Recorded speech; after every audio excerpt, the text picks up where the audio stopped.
Paul Heyman introduced Brock Lesnar as new member of Seth Rollins Vision at SmackDown. Paul Heyman just betrayed everything he's ever stood for. The wise man shocked the entire wrestling world by introducing Brock Lesnar as the newest member of Seth Rollins' faction, and this alliance is so toxic and dangerous that it's going to destroy every single wrestler who dares to stand in their way. What Heyman revealed about Brock's motivation for joining Seth's vision is so explosive that it's already forced WWE management to implement emergency security protocols because they know this unholy trinity is going to wage war against anyone foolish enough to oppose them. The sight of Paul Heyman standing between Brock Lesnar and Seth Rollins wasn't just shocking, it was the formation of wrestling's most terrifying power structure that combines legitimate combat ability, political manipulation, and corporate influence into an unstoppable force that could dominate WWE for years. The crowd's stunned silence when Heyman made the announcement told the entire story of how nobody saw this betrayal coming, especially Roman Reigns, who must be absolutely destroyed emotionally by his advocate's ultimate act of disloyalty. But here's what's going to make your blood boil with rage: this alliance wasn't formed out of mutual respect or shared goals. Paul Heyman orchestrated this partnership because he realized that Seth Rollins represented the future of WWE's main event scene, while Brock provided the muscle and legitimacy that Seth needed to establish permanent dominance. Heyman essentially sold out his loyalty to Roman and the bloodline for what he calculated would be a more profitable and sustainable business relationship. The backstage politics that led to this alliance are absolutely sickening when you understand the level of manipulation and betrayal involved. Heyman had been secretly meeting with Seth for months, providing inside information about Roman's weaknesses and strategic planning while publicly maintaining his role as the tribal chief's most trusted advisor. The depth of this deception reveals someone willing to destroy family-level loyalty for personal advancement. Ladies and gentlemen, my name is Paul Heyman, and I am here to introduce the evolution of professional wrestling. Heyman's opening statement was delivered with such calculated precision that it made clear this wasn't an impulsive decision, this was the culmination of a long-term strategy designed to position himself at the center of WWE's new power structure while abandoning everyone who had trusted him previously. But Heyman's betrayal was just the beginning of the most devastating faction reveal in wrestling history. When he introduced Brock as the final piece of Seth Rollins' vision for WWE's future, the implications became terrifyingly clear. This wasn't just about individual success, it was about establishing a regime that would systematically eliminate any wrestler who refused to acknowledge their superiority.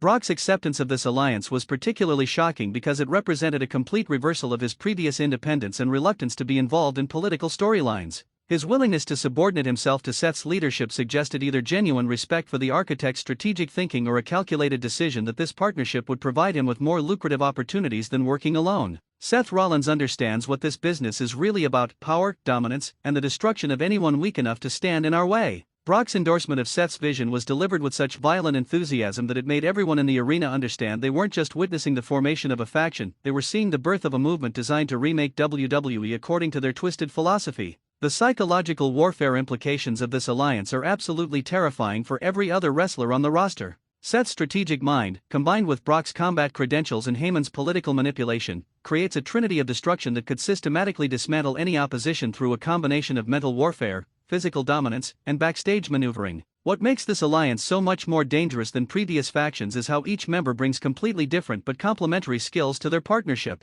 Seth provides the technical wrestling ability and modern relevance, Brock contributes legitimate fighting credibility and intimidation factor, while Heyman offers decades of experience in manipulation and media management. Together, they form a nearly perfect weapon for total industry domination. The timing of this reveal couldn't have been more devastating for wrestlers who thought they had established secure positions within WWE's hierarchy. Just when stars like Cody Rhodes, Roman Reigns, and others were beginning to feel confident about their futures, this alliance emerged to threaten everything they had worked to build with a level of coordinated menace that no individual wrestler could possibly overcome. Industry veterans are calling this the most shocking faction formation in decades because it combines legitimate main event talent with proven business acumen and political influence in ways that haven't been seen since the original NWO or DX at their peaks. The difference is that this alliance is built on calculated mutual benefit rather than personal chemistry, making it potentially more durable and focused on actual results. The financial implications for WWE are absolutely massive, as this alliance immediately creates the most marketable and dangerous faction in the company while also providing storyline opportunities that could generate millions in revenue through pay-per-view events, merchandise sales, and international marketing campaigns.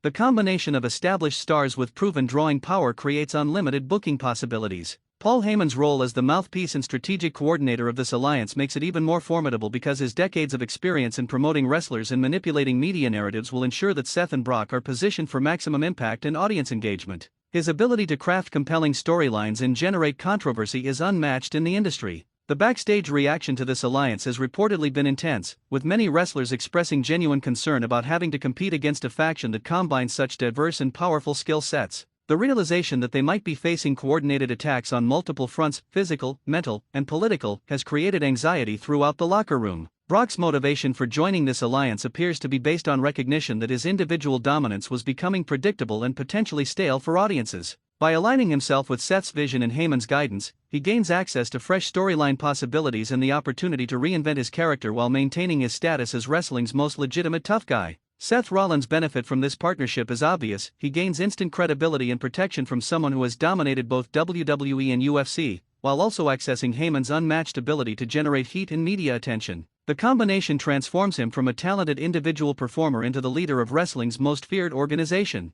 The psychological impact on Roman Reigns from Heyman's betrayal cannot be overstated, as losing his most trusted advisor to a rival faction represents both personal humiliation and strategic disadvantage. The man who helped establish Roman's character and championship dominance has now become a weapon designed to destroy everything they built together. Other faction leaders on the roster are probably reconsidering their own strategies and alliances in light of this development, as the bar for competitive excellence has been raised to levels that may require dramatic changes in approach and personnel. The wrestling landscape has fundamentally shifted overnight. The international wrestling community is taking notice of this alliance as a potential game-changer that could influence how other promotions approach faction warfare and cross-promotional storytelling. The combination of established stars with proven track records creates a template that other companies may attempt to replicate. Social media reaction has been explosive, with wrestling fans expressing everything from excitement to outrage about this unexpected partnership. The polarized response guarantees that this alliance will generate the kind of passionate engagement that drives television ratings and social media interactions, regardless of whether fans love or hate what they're seeing.